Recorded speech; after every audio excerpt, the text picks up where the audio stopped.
শত বছরের আগে রোকেয়া সাখাওয়াতের লেখা সুলতানাজ ড্রিম বিশ্ব সাহিত্যের ইতিহাসে ধ্রুপদী নারীবাদী কল্পকাহিনীর একটি অংশ, যা ১৯০৫ সালে প্রথম প্রকাশিত হয়। এই উপন্যাসে কেবল নারীর ক্ষমতায়নই নয়, পরিবেশ ও জলবায়ুর বিষয়টিও তুলে ধরা হয়। জাতিসংঘের শিক্ষা, বিজ্ঞান ও সংস্কৃতি বিষয়ক সংস্থা ইউনেস্কোর বিশ্ব স্মৃতি বা ওয়ার্ল্ড মেমোরির তালিকায় স্থান পেয়েছে রোকেয়া সাখাওয়াত হোসেনের লেখা নারীর মুক্তিপ্রত্যাশী উপন্যাস সুলতানাজ ড্রিম। গত ৩০ মে বুকল্যান্ড লাইব্রেরি সুলতানাজ ড্রিমের ইউনেস্কো স্বীকৃতিপ্রাপ্তি উদযাপন করে। এই উপলক্ষে বুকল্যান্ড শতাধিক শিক্ষার্থীদের অংশগ্রহণে চিত্রাঙ্কন প্রতিযোগিতা, আবৃত্তি এবং রচনা প্রতিযোগিতার আয়োজন করে। ক, খ এবং গ তিনটি গ্রুপে বিভক্ত হয়ে শিক্ষার্থীরা উৎসব মুখর পরিবেশে প্রতিযোগিতায় অংশ নেয়। আমি আজকে আঁকছি হচ্ছে আমার ভালো লাগা, আমি কি ভালোবাসি আর কি।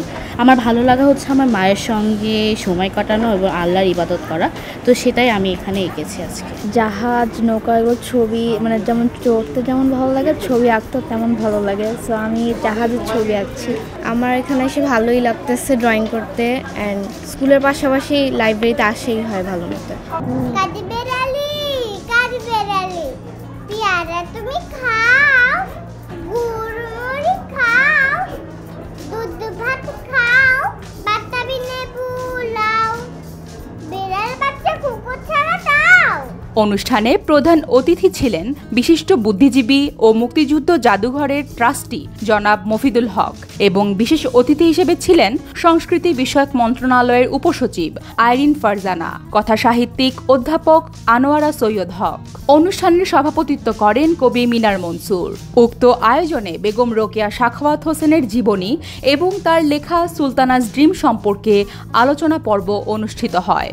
৮ থেকে ১০ মে মঙ্গোলিয়ার উলান বাটোরে অনুষ্ঠিত হয় memory of the world committee for Asia and Pacific বা মৌক্যাপের ১০ম সাধারণ সভায় সুলতানাজ ড্রিমের ইউনেস্কো স্বীকৃতি প্রদান করা হয়।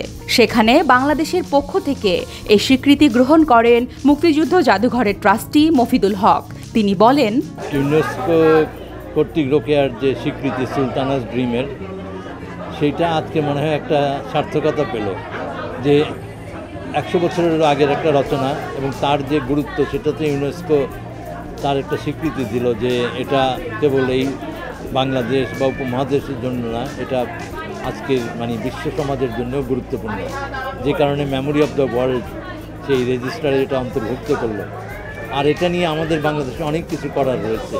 তো আমার মনে হয় যে এই উদ্যোগটা একটা পথপ্রদর্শক, যে কি করতে হবে, এই সবার কাছে নিয়ে যেতে হবে এই বইটা, বিশেষ করে তরুণ প্রজন্ম। আজকে এখানে যে ছাত্রছাত্রীরা একেবারে নবীনা, তারা বইটা নিয়ে যে কত ধরনের অনুষ্ঠান, পাঠ, রচনার প্রতিযোগিতা এবং তারপরে যে পুরস্কার দেওয়া, তাদের মায়েরা, অভিভাবকরা এখানে আছেন। তো আমাদের মনে হয় যে এই স্বীকৃতিটা আমাদেরকে দায়িত্ববান করেছে, আর দায়িত্ব পালনে বুকল্যান্ড লাইব্রেরি একটা উদাহরণ তৈরি করলো। আমরা এভাবেই এগিয়ে যাব। বেগম রোকেয়ার যে সুলতানাজ ড্রিম, যেটা ইউনেস্কো পুরস্কার পেয়েছেন বা গৃহীত হয়েছেন, তাতে আমরা সেই উপলক্ষে এই আয়োজন করা হয়েছে এবং বাচ্চাদের জন্য নানা রকম প্রতিযোগিতার আয়োজন করা হয়েছে। এবং সেখানে এসে আমরা বাচ্চাদের সঙ্গে মিলিত হয়ে বেগম রোকেয়ার কথা কিছু বলে এবং আমাদের নিজেদের ঐতিহ্যের কথা বলে আমরা আজকে এই গরমের ভিতরেও এত বাচ্চাদের মধ্যে মিশে আমরা নিজেরা যথেষ্ট কৃত হয়েছি এবং যথেষ্ট সম্মানিত বোধ করেছি।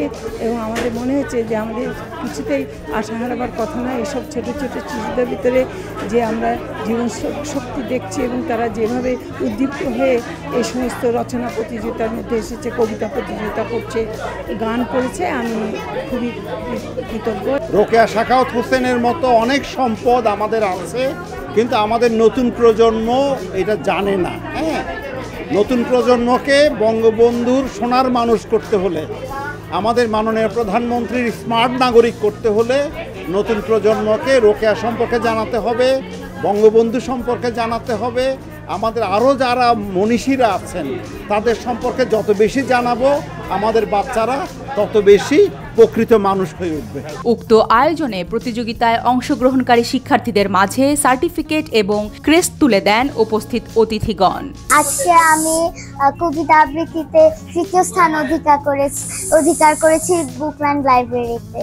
আমি আবৃত্তি করে এই পুরস্কারটি পেয়েছি, আমার অনেক ভালো লাগছে। আমি রচনা প্রতিযোগিতায় এই পুরস্কারটি পেয়েছি, আমার খুব ভালো লাগছে। আমি এখানে আর্ট কম্পিটিশন এবং কবিতা আবৃত্তিতে অংশগ্রহণ করেছি। আর্টে আমি প্রথম হয়েছি এবং কবিতা আবৃত্তিতে আমি সেকেন্ড হয়েছি। আমার এখানে প্রথম এবং দ্বিতীয় স্থান অধিকার করে আমার অনেক ভালো লেগেছে। আমার পুরস্কার পেয়ে খুবই ভালো লাগছে, খুবই আনন্দ লাগছে, কারণ আমি এক্সপেক্টই করি নাই যে আমি পাবো। সো আমার খুব ভালো লাগছে। আমি আবৃত্তি করে এই পুরস্কারটি পেয়েছি, আমি খুব খুশি। আমি আজ বুকল্যান্ড লাইব্রেরিতে আবৃত্তি প্রতিযোগিতায় প্রথম স্থান অধিকার করেছি। এই প্রতিযোগিতায়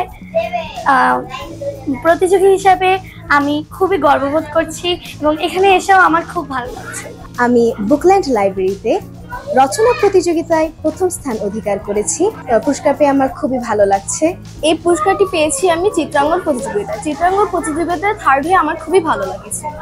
আমি ড্রয়িংয়ের জন্য পুরস্কার পেয়েছি, আমার অনেক ভালো লাগছে।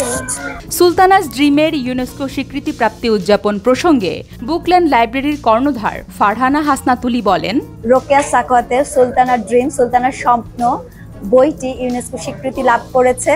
তো তারই উদ্দেশ্যে সেই উদযাপনই করলাম আমরা আজ বুকল্যান্ড লাইব্রেরিতে আমরা রচনা প্রতিযোগিতা রেখেছিলাম রোকেয়া সাখাওয়াতের উপর, এবং আমরা ছবি আঁকা প্রতিযোগিতা রেখেছিলাম। পাশাপাশি 25শে মে যেহেতু গেল কাজী নজরুল ইসলামের জন্মবার্ষিকী, সেই উপলক্ষে আমরা কবিতা আবৃত্তির প্রতিযোগিতা রেখেছিলাম।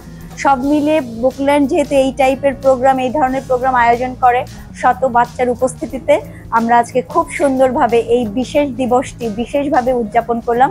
সুলতানাস ড্রিম ইউনেস্কো কর্তৃক স্বীকৃতির মধ্য দিয়ে বাংলা অঞ্চলে নারী স্বাধীনতার অন্যতম পথিকৃৎ রোকেয়া সাখাওয়াত হোসেনের ঐতিহ্যগত উত্তরাধিকারের স্বীকৃতি পেল বাংলাদেশ।